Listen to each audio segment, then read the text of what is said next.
बच्चों बोलो, A for apple, B for ball, C for cat, D for dog. रुकिए दोस्तों, रुकिए रुकिए रुकिए। आपको भी लग रहा होगा सर ये आप क्या पढ़ाने जा रहे हैं, केमिस्ट्री का टॉपिक लिए हैं और एबीसीडी हमको पढ़ा रहे हैं। जहाँ दोस्तों ये एबीसीडी मैं ज़रूर पढ़ा रहा हूँ, बट ये एबीसीडी में अब जो हम आगे कमाल करने जा रहे हैं ये आपके लिए बहुत ही काम का चीज़ है। और यहाँ पर जैसा कि टॉपिक मैंने लिखा हुआ है, ABCD method to balance a chemical equation. जब आपको कोई भी अनबैलेंस केमिकल इक्वेशन मिलता है तो उसे सॉल्व करते समय बड़ी प्रॉब्लम आती है, और खास करके जब बड़े बड़े नंबर्स आते हैं बैलेंस करने के कंडीशंस में तो वहाँ हमें कन्फ्यूजन होने लगता है। ठीक है, तो आज मैं ये जो मेथड लाया हूँ ये एबीसीडी मेथड है। ठीक है, हाँ, तो मैं एफ फॉर एप्पल आपको नहीं पढ़ाने वाला हूँ, मैं इस ट्रिक का यूज करूंगा। और अब आप देखिए ये एबीसीडी आपके लिए कितना काम करने वाला है। अगर रिएक्टेंट के नंबर्स और प्रोडक्ट के नंबर पर्टिकुलर एटम के सेम ना हो दोनों साइड तो उसे हम अनबैलेंस इक्वेशन कहते हैं, और हमें law of conservation of mass के अकॉर्डिंग इन दोनों साइड में number of carbon atoms same करना पड़ता है, मतलब हमें बैलेंस करना पड़ता है।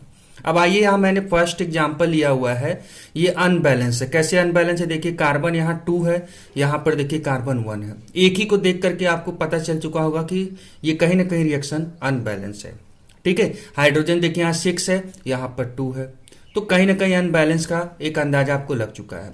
अब इसको सॉल्व करने का सिंपल सा तरीका है, यही हमारा एबीसीडी मेथड। इसमें क्या करिए, हर एक मॉलिक्यूल के सामने या जो भी लिखा हुआ एटम सबके सामने ए, बी, सी और डी लगा दीजिए। ठीक है, अब आप क्या करिए, एक एक एलिमेंट को चेक करिए। जैसे रिएक्टेंट के साइड में आपने शुरुआत किया, अब यहां पर आप देखिए सी लिखा हुआ है, सी के सामने क्या है, मतलब सी मतलब कार्बन। ठीक है, कार्बन के सामने क्या है, ए लिखा हुआ है, तो आप क्या लिखेंगे, ए। पर कार्बन कितना है, 2 है, तो आप लिखो 2। अब जरा यही कार्बन को चेक करिए कि प्रोडक्ट में कार्बन के सामने क्या लिखा है, तो कार्बन के सामने क्या लिखा है, सी लिखा हुआ है, तो लिख दीजिए इक्वल टू सी। कार्बन कितना है, 1 है, इसीलिए हम यहां पर ऐसे छोड़ देंगे।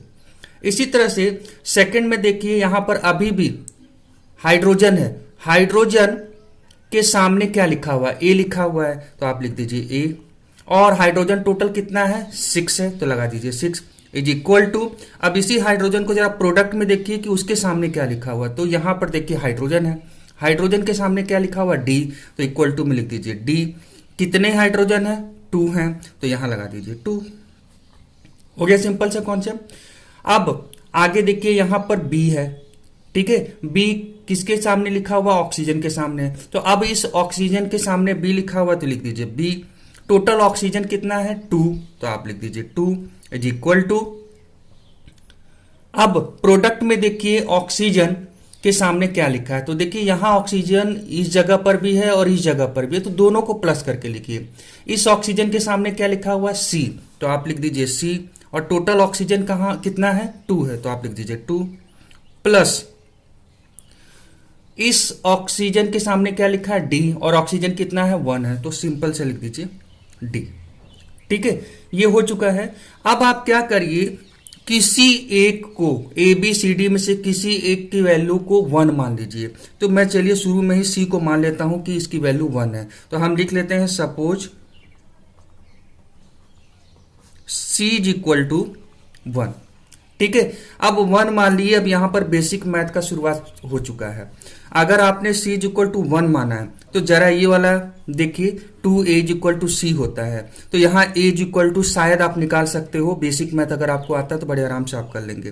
2a इज इक्वल टू सी, और आपको मालूम है 2a इज इक्वल टू सी की जगह आपको मालूम है आपने क्या माना, 1, तो यहाँ लिख दीजिए 1।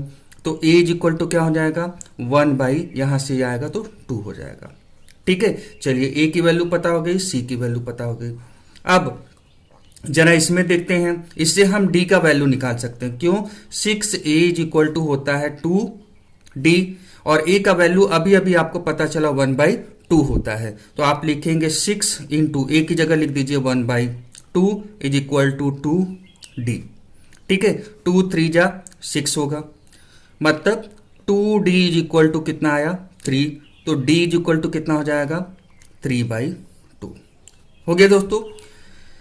अभी देखिए C हो चुका है, A हो चुका है, D हो चुका है, B भाई साहब को हम क्यों छोड़े, B का भी वैल्यू हम पता कर लेते हैं। तो हमारे पास इक्वेशन है 2B is equal to 2C plus D। 2B is equal to C का वैल्यू कितना आया है, आपने माना है 1, तो 2 इंटू सी की जगह 1 कर दीजिए, प्लस D का वैल्यू कितना आया 3/2 आया है, तो इसे हम क्या लिख सकते हैं 2B is equal to 2 plus 3/2।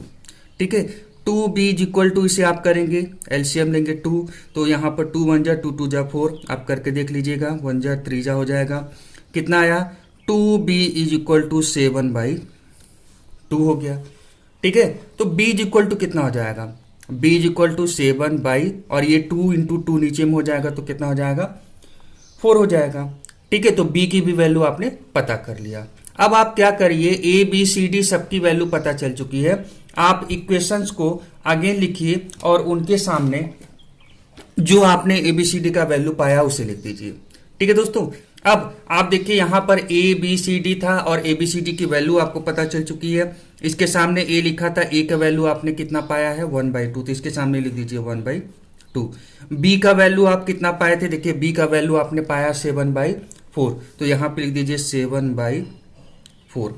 C का वैल्यू आपने 1 यहाँ पर माना था, मतलब C इज इक्वल टू 1, और D यहाँ पर D था, D का वैल्यू आपने कितना फाइंड आउट किया 3/2, तो यहाँ पे लिख दीजिए 3/2। हो गया दोस्तों। अब आपको क्या करना है, इन सारे इक्वेशंस में किसी एक ऐसे कॉमन नंबर से मल्टीप्लाई करना है जिनसे नीचे के वैल्यूज कट जाए। ठीक है, और इसके लिए सबसे तरीका अच्छा है, आप अगर इस तरह से नहीं समझ पा रहे तो ये समझिए कि ये डिवाइडेड के फॉर्म में जो आया हुआ है, नीचे में जो सबसे बड़ा नंबर दिख रहा है उसी से सबको मल्टीप्लाई कर दीजिए। नीचे में देखिए यहाँ पर 2 है, 4 है, 2 है, सबसे बड़ा नंबर 4 है, 4 से सभी नंबर को क्या कर दीजिए मल्टीप्लाई कर दीजिए। ठीक है, आपका रिजल्ट आ जाएगा तुरंत। ठीक है, कैसे करेंगे जरा देखिए, यहाँ पर हम 4 इंटू जब फर्स्ट वाले के साथ करेंगे तो 1/2 लिखा हुआ है, और यहाँ पे है C2H6, तो 2 2 जा कितना हो जाएगा 4 हो जाएगा, प्लस यहाँ पर जब आप करेंगे तो 4 इंटू यहाँ पर क्या है 7/4 है, और O2 लिखा है, इससे ये कट गया। गिब्स प्रोडक्ट यहाँ पर 4 इंटू 1 करेंगे वही आने वाला है, तो CO2 4CO2 हो गया। यहाँ पर जब आप करेंगे तो 4 इंटू 3/2 H2O। ठीक है, यहाँ पर 2 2 जा 4। अब बस इक्वेशन लिख दीजिए, आपको बैलेंस फॉर्म क्लियर हो चुका है। अभी देखिए फाइनल लिखते हैं, यहाँ पर क्या आया 2 आया, तो हो जाएगा 2C2H6, प्लस यहाँ पर क्या है 7 बचा है, तो हो जाएगा 7O2। गिब्स प्रोडक्ट यहाँ पर देखिए क्या है 4CO2, और यहाँ पर 3 2 जा 6H2। तो कहीं ना कहीं आप देख लीजिए कि इक्वेशन बैलेंस हो चुका है। यहाँ पर कार्बन 2 2 जा 4 है, यहाँ पर कार्बन 4 है, यहाँ 6 2 जा 12 है हाइड्रोजन, यहाँ पर देखिए हाइड्रोजन 6 2 जा 12 हो गया। यहाँ ऑक्सीजन 7 2 जा 14 है, यहाँ पर देखिए 4 2 जा 8 और 6 14 हो गया। इस तरह से ये हमारा बैलेंस केमिकल इक्वेशन हो चुका है। ठीक है दोस्तों, एक बार आप रिपीट कर लीजिए, और मैं आपको विश्वास दिला रहा हूं कि आप बहुत ही कम समय में विद इन 30 to 40 सेकेंड के अंदर में आपका प्रैक्टिस अगर अच्छा हो चुका है तो आप बैलेंस करके क्वेश्चन लिख देंगे। और ये मेरा जो तरीका है, ये तरीका आपको इस तरह के बड़े बड़े वैल्यूज को बैलेंस करने में बहुत आराम से हेल्प करने वाला है। तो आई होप सो कि आपको ये वीडियो पसंद आया होगा और ये टॉपिक आपको समझ में आ चुका होगा। मैं इससे रिलेटेड एक और वीडियो लेकर के आऊँगा और उसमें कुछ और प्रॉब्लम्स को कुछ अलग पैटर्न में समझाने की कोशिश करूँगा। कॉन्सेप्ट यही रहेगा, बट मैं इक्वेशन जो दूंगा उसमें इसी मेथड को किस तरह से इस्तेमाल करना है वो चीज़ मैं आपको समझाऊंगा। फिलहाल आप इसे देख करके कुछ इक्वेशंस को बैलेंस करने की कोशिश करिए, देखिए आपसे बन पा रहा है कि नहीं बन पा रहा है। और अगर आपको लग रहा है कि ये वीडियो आपके काम का है तो दोस्तों आप हमारे चैनल को सब्सक्राइब जरूर कर लीजिएगा और हमारे वीडियो को लाइक करके और कमेंट्स करके हमें ज़रूर बताएं कि आपको ये वीडियो कैसा लगा। Thank you so much for watching this video and have a nice day.